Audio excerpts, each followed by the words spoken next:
The driver, Tunilall Doodnauth, recounts that the passenger, whom he describes as being clad in black clothing, requested that Doodnauth took him to the last house at the end of the lone West Canefield East Canje Street.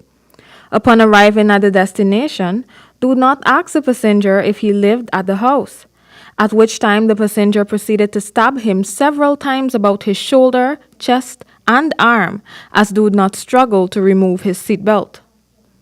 The 53-year-old taxi driver was then ordered out of the car and instinctively ran.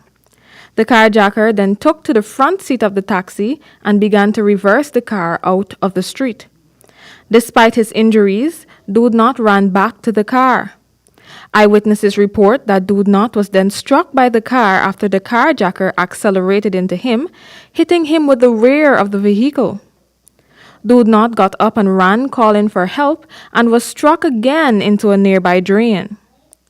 Doodnauth was knocked unconscious, but later regained consciousness and crawled out of the drain with a broken arm. Persons nearby came to the injured man's rescue, washed him, and took him to the New Amsterdam hospital, where he recovers. Just last month, another taxi driver, Gladwin Brandis, of Green Ice Taxi Service, fell victim to a carjacking and was beaten and thrown out of his vehicle at Plum Park, Sophia. The men, however, were forced to abandon the car after Brandis threw his starter key into a nearby trench. Back to you, George.